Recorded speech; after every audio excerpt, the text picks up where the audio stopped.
Assalamualaikum warahmatullahi wabarakatuh. Halo everyone, welcome back to our geography class.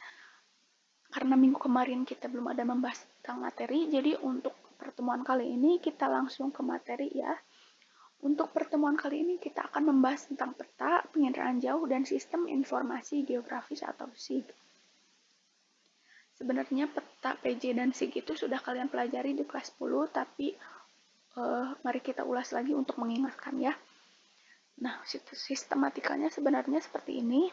Penginderaan jauh yang nanti hasil atau outputnya adalah citra digunakan sebagai sumber data geografis atau sumber peta. Selanjutnya dari citra tersebut nanti melalui sistem informasi geografis akan diolah.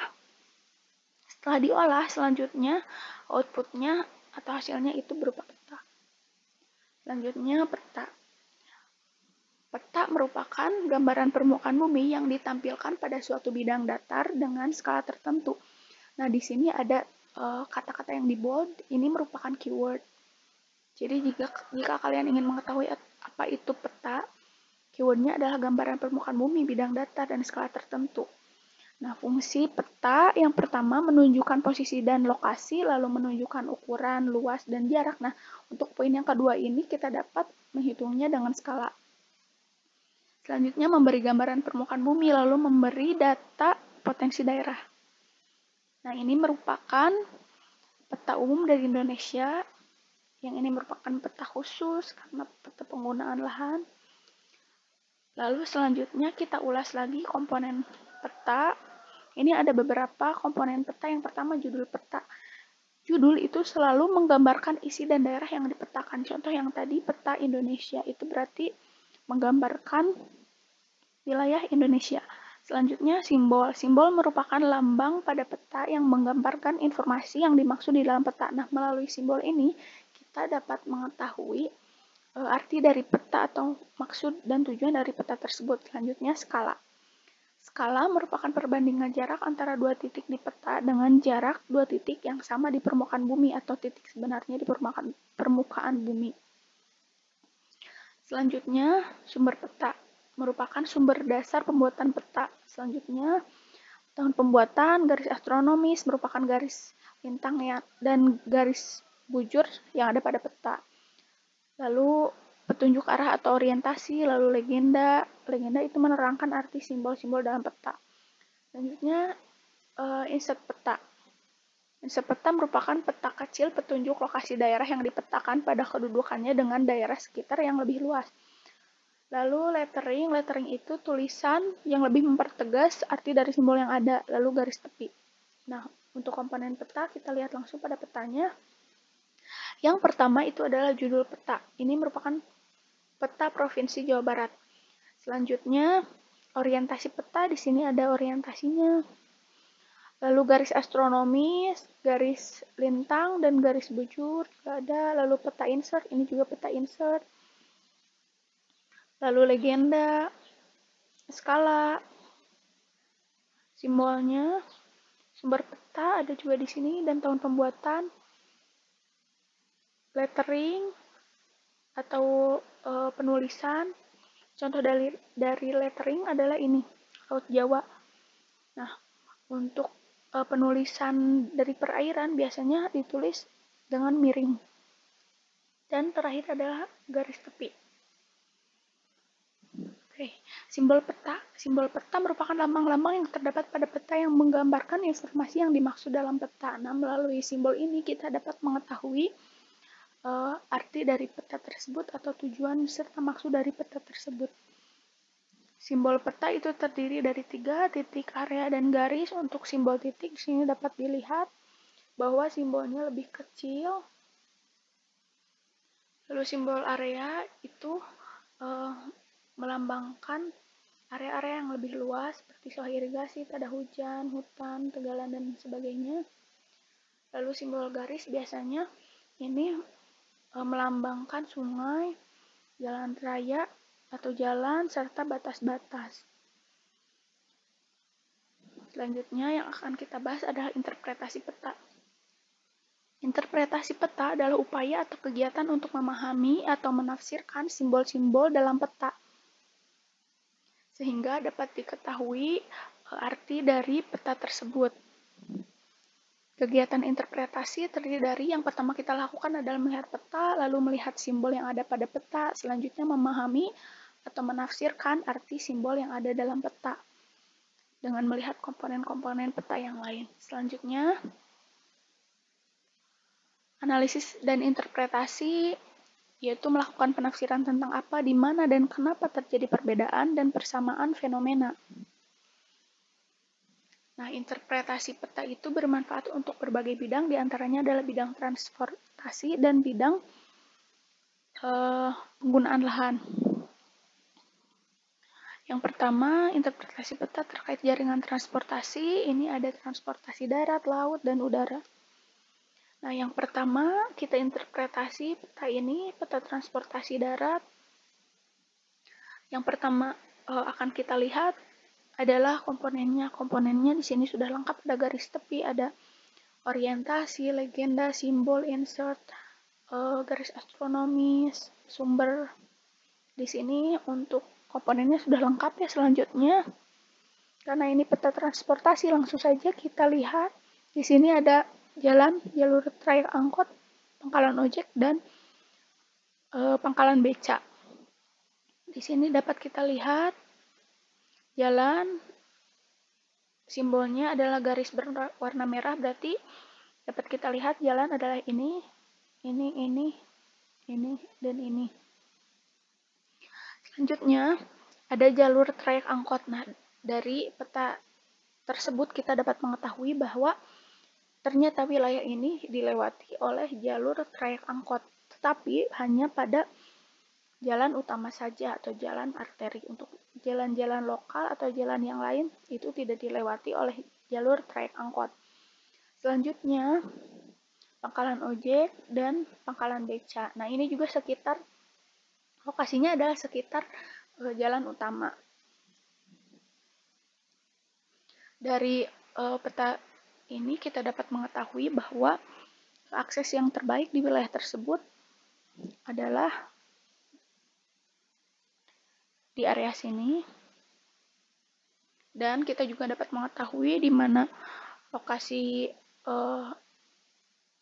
trayek atau jalur angkutan umum dan pangkalan ojek atau pangkalan beca yang ada di wilayah tersebut.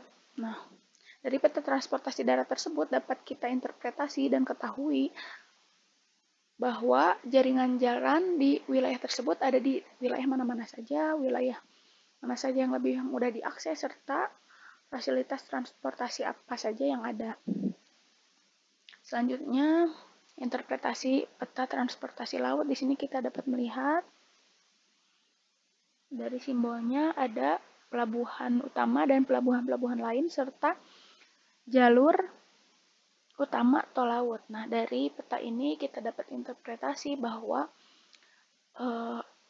di mana saja sih lokasi-lokasi dari pelabuhan utama dan pelabuhan lain, serta dari mana ke mana jalur transportasi atau tol laut ini, sehingga kedepannya kita dapat mengetahui serta menentukan untuk sebagai dasar untuk pembangunan dari pelabuhan atau transportasi laut ini.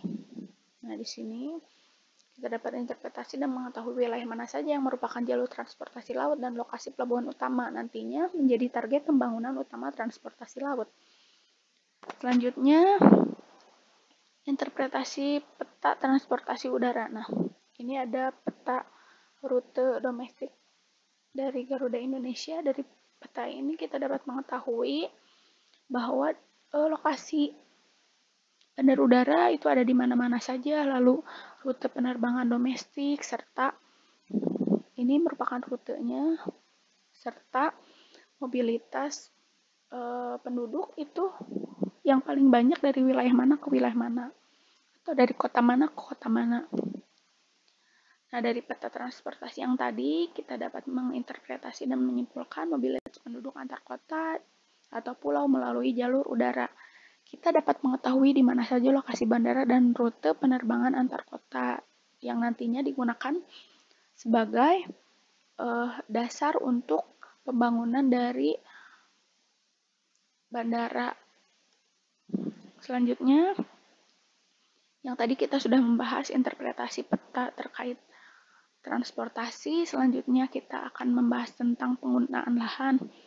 Nah, interpretasi peta terkait tata guna lahan itu yang pertama untuk mengetahui jenis-jenis penggunaan lahan di suatu wilayah, lalu mengetahui potensi lahan dan mengetahui perubahan lahan. Selanjutnya kita interpretasi peta penggunaan lahan. Di sini kita lihat dulu komponen-komponen petanya, semuanya sudah lengkap seperti yang tadi. Lalu di sini dapat kita lihat bahwa penggunaan lahan dari wilayah ini, dari daerah ini, ada pemukiman, sawah, pabrik, dan lahan kosong di sini dapat kita lihat.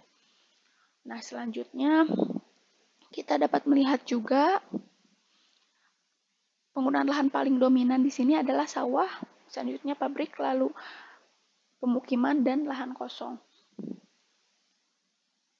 Nah, di sini terbesar kedua adalah pabrik dan lokasi si pabrik ini berdekatan dengan sawah. Nah, bisa jadi ini terjadi alih guna lahan dari tadinya sawah menjadi pabrik karena posisi pabrik di sini berdekatan dengan sawah. Selanjutnya untuk pemukiman, di sini dapat kita lihat bahwa lokasi dari pemukiman itu selalu mengikuti arah jalan. Di sini juga sama. Nah, dapat kita lihat bahwa tadinya penggunaan lahan dari daerah ini merupakan lahan pertanian, tetapi karena adanya pembangunan pabrik, jadi terjadi alih fungsi lahan pertanian atau sawah menjadi pabrik, seperti itu. Selanjutnya, penginderaan jauh. Penginderaan jauh merupakan suatu pendekatan yang digunakan untuk memperoleh informasi atau data objek, daerah, fenomena melalui analisis dan interpretasi tanpa menyentuh langsung objek tersebut. Nah, karena di sini ada kata tanpa menyentuh langsung objek tersebut, pasti ada alat yang digunakan untuk merekam atau sarana yang digunakan untuk merekam wilayah tersebut. Di antaranya adalah satelit, pesawat udara, dan drone.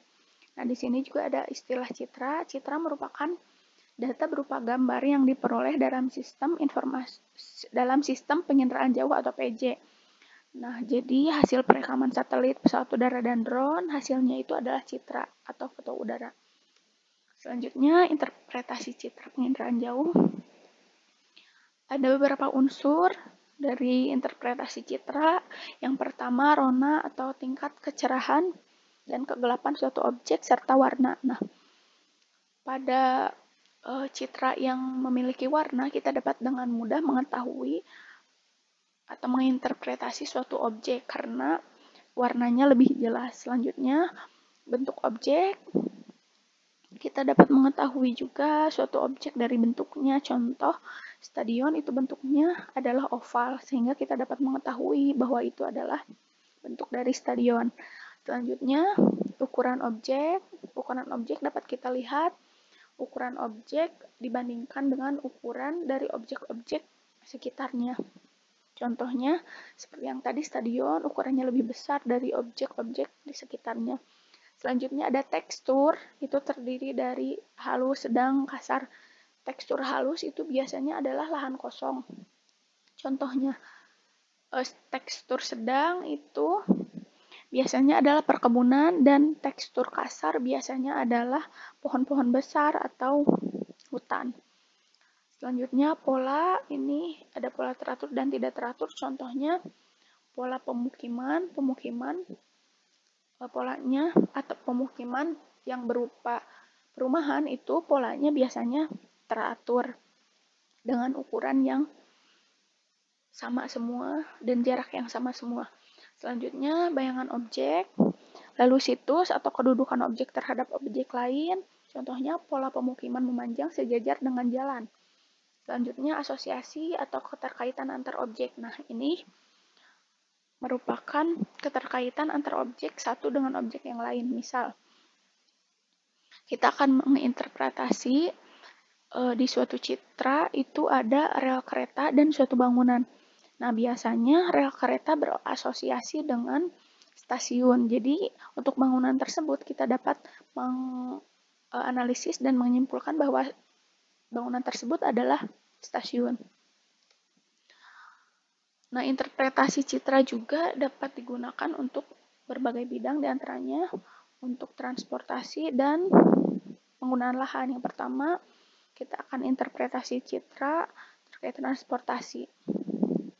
Nah, aplikasi pengolahan citra penginderaan jauh terkait transportasi adalah untuk perencanaan jaringan jalan, perencanaan rute angkutan, perencanaan jalur rel kereta api, perencanaan bandara dan pelabuhan.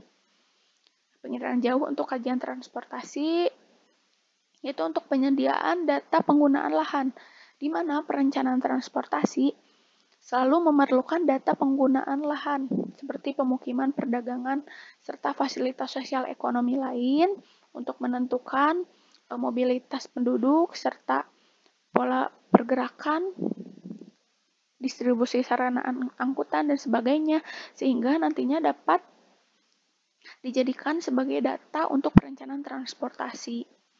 Selanjutnya, pengumpulan data sosial ekonomi dan jumlah penduduk. Biasanya, penggunaan lahan itu menggambarkan kondisi sosial ekonomi seperti banyaknya fasilitas sosial ekonomi dan jumlah penduduk. Sehingga hal tersebut dapat menjadi parameter perencanaan transportasi. Selanjutnya, penyediaan data jaringan transportasi, menyediakan data jaringan jalan dan fasilitas transportasi itu merupakan dasar manajemen dan perencanaan transportasi. Dari data jaringan jalan dan fasilitas transportasi tersebut nantinya akan dapat digunakan sebagai dasar untuk pembangunan jaringan transportasi atau fasilitas transportasi ke depannya. Nah, mari kita interpretasi untuk transportasi. Di sini ada citra dari Google Earth. Mari kita interpretasi. Karena yang kita interpretasi adalah transportasi, maka kita akan fokus ke transportasi saja. Di sini bentuknya memanjang dan lurus, dapat kita simpulkan bahwa ini adalah jalan. Nah, jaringan transportasi di sini berupa jalan. Jadi, yang lurus ini agak besar, ini merupakan jalan arteri atau jalan utama. Selanjutnya, di sini ada jalan juga, tetapi lebih kecil. Kita dapat menyimpulkan bahwa ini merupakan jalan lokal dari wilayah ini. Di sini juga sama, jalan juga. Nah, dari citra ini kita juga dapat lihat bahwa lokasi penggunaan lahan ini seperti pabrik serta pemukiman ini biasanya mendekati ke jalan utama atau jalan arteri. Nah, dari citra Google Earth ini kita dapat mengolahnya menjadi peta jaringan jalan atau peta sarana transportasi. Nah, dari sini kita tadi sudah interpretasi ini lurus merupakan jalan arteri atau jalan utama. Di sini juga sama. Lalu ini adalah jalan lokal, ini juga setelah dipetakan bentuknya akan seperti ini. Ini juga jalan, jalan, jalan, ini juga jalan. Nah, jadi dari hasil interpretasi dari citra penginderaan jauh ini, kita dapat mengolahnya menjadi peta. Selanjutnya, interpretasi citra penginderaan jauh terkait tata guna lahan. Nah, tata guna lahan itu merupakan sebuah perencanaan dalam penggunaan dan pemanfaatan lahan pada sebuah daerah agar memiliki fungsinya masing-masing. Atau bisa disebut juga tata guna lahan itu peruntukan lahan untuk wilayah tertentu. Contoh penggunaan citra penginderaan jauh untuk lahan penggunaan lahan ini adalah yaitu untuk lahan pertanian, perkebunan, pemukiman, dan sebagainya yang dapat dilakukan dengan menggunakan interpretasi. Nah, aplikasi pengolahan citra pengendaraan jauh terkait tata guna lahan di sini untuk pemetaan penggunaan lahan. Dari citra kita dapat mengetahui lahan apa saja yang ada pada suatu wilayah sehingga bisa dilakukan pemetaannya. Lalu penentuan arahan lahan, contohnya lokasi sumber air untuk menetapkan arahan penggunaan lahan pertanian.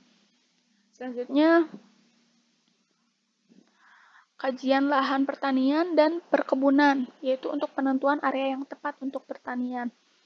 Lalu kajian lahan hutan, pemukiman, industri, dan lain-lain. Nah, apakah lahan tersebut cocok dan sesuai dengan peruntukannya atau tidak? Selanjutnya, ini adalah citra yang sama dengan yang transportasi tadi. Jika tadi kita membahas tentang transportasi, sekarang kita akan interpretasi untuk penggunaan lahannya. Nah, dari citra ini kita dapat menginterpretasi beberapa penggunaan lahan yang ada di wilayah ini. Dari warnanya ini adalah warna hijau dan bentuknya itu kotak-kotak serta hampir sama. Setelah itu teksturnya agak halus. Karena ini dilihat dari bentuk rona dan teksturnya kita dapat mengetahui bahwa ini adalah sawah. Ini sawah, ini juga sawah. Ini didominasi oleh sawah. Selanjutnya, ini yang warna putih ini. Dari warnanya, ini ada warna putih. Biasanya bangunan dengan atap putih dan bentuknya memanjang seperti ini, serta ukurannya lebih besar daripada objek-objek di sekitarnya, biasanya dapat kita simpulkan bahwa ini adalah pabrik. Nah, selanjutnya, tadi yang pertama sawah, yang kedua pabrik. Selanjutnya, ini ada bentuk yang lebih kecil lagi, ukuran yang lebih kecil lagi, tetapi banyak dan berwarna merah. Ini dapat kita simpulkan bahwa ini adalah pemukiman. Karena warna merah itu memperlihatkan dari warna genteng. Serta lokasi dari objek ini selalu mengikuti jalan. Biasanya pemukiman itu lokasinya selalu mengikuti jalan. Yang pertama tadi sawah, lalu pabrik, yang ketiga pemukiman. Selanjutnya ini teksturnya halus, berwarna hijau. Ini juga karena hanya ada satu kotak seperti ini, dapat kita simpulkan bahwa itu merupakan lahan kosong. Selanjutnya, ini ada bentuk memanjang dengan pola memanjang, lalu berliuk-liuk, dapat kita simpulkan bahwa ini adalah sungai. Selanjutnya, ini bentuknya memanjang lurus, ini adalah jalan. Nah, dari citra pengendaraan jauh ini kita dapat mengolahnya menjadi peta penggunaan lahan juga. Nah, dapat kita lihat bahwa penggunaan lahan di wilayah ini didominasi oleh sawah atau lahan pertanian. Nah, di sini di petanya itu simbolnya seperti ini, garis-garis warna biru. Lalu selanjutnya pabrik. Di sini ini juga pabrik. Lalu lahan kosong, lahan kosong. Di sini juga ada lahan kosong. Selanjutnya pemukiman. Selalu mengikuti jalan. Selanjutnya ini pemukiman di sini. Nah, jadi hasil dari interpretasi dari citra kita dapat mengolahnya dan outputnya itu adalah peta penggunaan lahan. Oke, selanjutnya sistem informasi geografis atau SIG. Sistem informasi geografis adalah sistem berbasis komputer yang digunakan untuk menyimpan, mengolah, dan menganalisis informasi geografis. Sistem informasi geografis atau SIG digunakan untuk melakukan analisis, membuat keputusan yang akurat, lalu memproduksi peta. Nah, komponen utama dari SIG adalah sumber daya manusia, itu sebagai operator atau user, lalu sistem komputer, ada hardware dan software, lalu data, dan prosedur.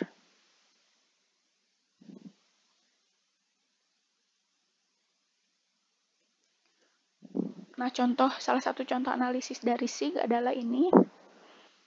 Ini ada beberapa peta atau beberapa data yang nantinya akan ditumpang tindihkan sehingga dapat menjadikan data yang baru. Contohnya, ini adalah peta wilayah, lalu peta distrik, peta jalan, selanjutnya akan di-overlay atau ditumpang tindih, dijiplak semuanya, sehingga dapat peta penggunaan lahan sebagai outputnya.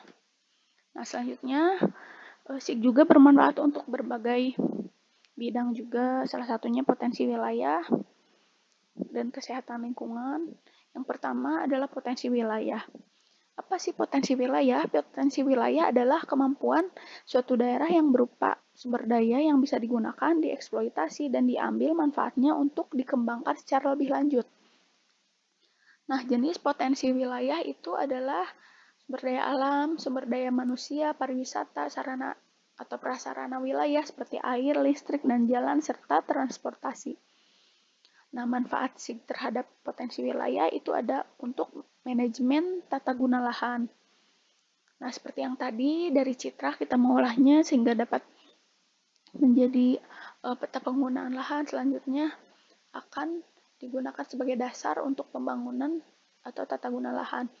Selanjutnya, kemudian pengumpulan data sumber daya alam terdiri dari potensi dan sebaran sumber daya alam, kawasan lahan, rehabilitasi, konservasi, dan perubahan lahan. Selanjutnya, mengawasi daerah rawan bencana alam. Nah, dari data-data yang ada nanti diproses melalui SIG sehingga outputnya adalah misal peta dari wilayah rawan bencana alam sehingga kedepannya dapat digunakan sebagai mitigasi atau cara-cara untuk penanggulangan bencana alam di daerah tersebut. Selanjutnya bidang sosial budaya itu terdiri dari penduduk dan fasilitas sosial, lalu pengelolaan lingkungan. Contohnya adalah pemetaan wilayah potensial sumber daya alam dan lingkungan hidup. Selanjutnya, manfaat SIG untuk kesehatan lingkungan. Nah, kesehatan lingkungan merupakan suatu keseimbangan ekologi yang harus tercipta di antara manusia dan lingkungannya agar bisa menjamin keadaan sehat dari manusia. Ada ruang lingkup dari kesehatan lingkungan yang terdiri dari penyehatan air dan udara, pengamanan limbah padat cair dan gas, pengamanan radiasi, pengamanan kebisingan, dan pengamanan vektor penyakit. Selanjutnya, manfaat SIG terhadap kesehatan lingkungan, menyediakan informasi tentang penyedia layanan kesehatan. Nah, dari data-data yang ada nanti diolah melalui SIG sehingga dapat menyediakan informasi tentang pelayanan kesehatan. Contohnya, peta dari sebaran pelayanan kesehatan, serta kondisi dari pelayanan kesehatan. Selanjutnya, mengawasi menganalisis penyebaran penyakit berbahaya. Nah, dari data-data yang ada nanti diolah melalui SIG, sehingga dapat diketahui wilayah mana saja yang penduduknya memiliki penyakit menular atau berbahaya, sehingga dapat dipetakan dan diketahui bagaimana cara penanggulangannya. Selanjutnya, menginvestigasi masalah dan risiko kesehatan di masyarakat. Nah, masalah kesehatan apa saja yang ada di masyarakat, hal tersebut dapat kita ketahui dari hasil dari SIG. Selanjutnya, memonitor status kesehatan masyarakat, lalu membantu menanggulangi bencana, lalu menyediakan informasi tentang aksesibilitas dan ketersediaan air. Nah, untuk materinya sudah selesai. Selanjutnya, kita akan membahas tentang atau penjelasan untuk tugas, interpretasi peta dan citra. Nah, ini ketentuan tugasnya. Jadi, tugasnya itu adalah tugas kelompok. Satu kelas dibagi menjadi 5 kelompok. Pembagian kelompoknya sesuai urutan absensi agar lebih gampang untuk pembagian kelompoknya. Nah, ini kelompok 1 absensi 1 sampai 7, kelompok 2 absensi 8 sampai 14 dan selanjutnya sampai dengan absensi terakhir. Per kelompok akan diberi satu peta penggunaan lahan dan satu citra penginderaan jauh. Nanti silakan keduanya untuk diinterpretasi atau ditelaah. Nanti Ibu akan kasih contoh bagaimana atau apa saja yang harus diinterpretasi. Nah, untuk batas waktu pengumpulan tugasnya itu sampai dengan Senin 15 Januari 2021 jam 10. Jangan lewat dari hari Senin dan jam tersebut ya. Tugasnya dikumpulkan atau dikirimkan ke WA, jadi terserah hasil interpretasinya mau ditulis tangan atau diketik, bebas. Cantumkan kelompok, bisa kelompok 1, 2, 3, lalu nama anggota kelompok dan kelas. Nanti kalian dapat kasih tahu ke Ibu siapa anggota kelompok yang kurang berkontribusi dalam tugas ini. Nah, Ibu akan interpretasi, ini adalah contoh interpretasinya yang akan menjadi tugas kalian. Nah, nanti Ibu akan kasih satu kelompok, satu peta penggunaan lahan. Cara interpretasinya adalah seperti ini. Yang pertama, untuk komponen peta, komponen apa saja yang ada, lengkap atau tidak. Di sini ada judul, orientasi, skala, simbol, legenda, sumber,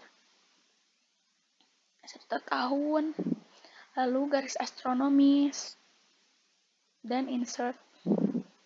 Nah, selanjutnya di sini karena ini merupakan peta penggunaan lahan, jadi kita akan menginterpretasi ada berapa penggunaan lahan sih di wilayah ini. Nah, dapat kita lihat dari simbol. Di sini ada 1, 2, 3, 4, 5, 6, 7, 8, 9. Di sini ada 9 penggunaan lahan. Itu adalah belukar, warna hijau tua, hutan primer warna kuning, sekunder warna hijau muda, lalu dan selanjutnya sampai dengan yang warna pink ini pertanian lahan kering campur semak. Selanjutnya ini penggunaan lahan ini didominasi ternyata oleh pertanian lahan kering.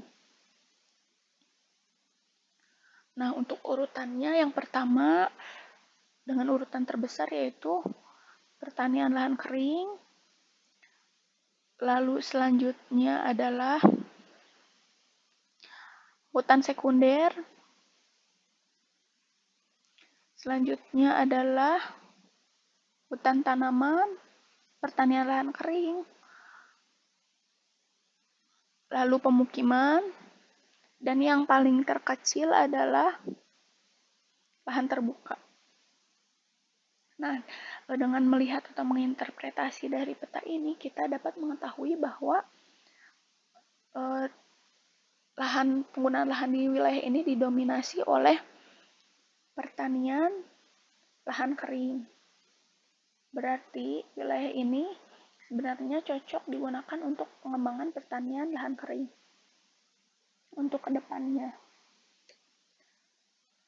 Nah, ini tugas kelompok interpretasi peta penggunaan lahan yang harus diinterpretasi. Komponen peta apa saja yang ada, penggunaan lahannya ada apa saja, penggunaan lahan dominan apa, urutkan penggunaan lahan dari dominan sampai terkecil. Nah, dengan melihat penggunaan lahannya, wilayah yang dipetakan tersebut memiliki potensi lahan apa saja dan cocok dikembangkan untuk lahan apa ke depannya. Nah, yang ini tadi sudah Ibu jelaskan. Selanjutnya, interpretasi citra, nanti setiap kelompok akan diberi satu citra penginderaan jauh. Ini sebagai contoh saja, nanti akan berbeda. Nah, untuk interpretasi citranya tadi sebenarnya sudah sempat dibahas. Karena ini penggunaan lahan, jadi yang diinterpretasi adalah penggunaan lahan di wilayah ini ada apa saja. Lalu setelah itu kita dapat melihat dari unsur-unsur interpretasi seperti rona, bentuk, ukuran, asosiasi, dan sebagainya, tekstur, untuk mengetahui bentuk atau jenis lahan yang ada pada wilayah tersebut. Nah, tugas kelompok interpretasi citra penginderaan jauh yang harus diinterpretasi adalah jaringan jalannya, jelaskan seperti apa. Nih, ini jaringan jalannya ada lumayan banyak dan berada di dekat dengan pemukiman. Selanjutnya, penggunaan lahannya ada apa saja. Di sini penggunaan lahannya dapat kita interpretasi ada sawah, pemukiman, pabrik, lahan kosong, lalu ada sungai juga, ada jalan, dan didominasi oleh sawah. Nah, di sini penggunaan lahan dominan apa? Di sini dapat kita lihat penggunaan lahan dominannya adalah sawah. Urutkan penggunaan lahan dari dominan sampai terkecil. Yang paling dominan adalah sawah. Lalu yang kedua pabrik, lalu pemukiman, serta yang terakhir adalah lahan kosong. Dengan menginterpretasi penggunaan lahannya dari citra, wilayah yang ada di citra, nanti akan diketahui potensinya dari wilayah yang di citra tersebut. Nanti kalian dapat menganalisis bahwa potensi lahan apa saja yang kira-kira cocok dikembangkan untuk lahan tersebut untuk kedepannya. Nah, sekian untuk penjelasannya untuk pertemuan kali ini. Apabila ada pertanyaan tentang materi atau tentang tugas, boleh tanyakan langsung melalui WhatsApp. Terima kasih untuk perhatiannya. Terima kasih untuk perhatiannya. Sampai jumpa di pertemuan selanjutnya. Assalamualaikum warahmatullahi wabarakatuh.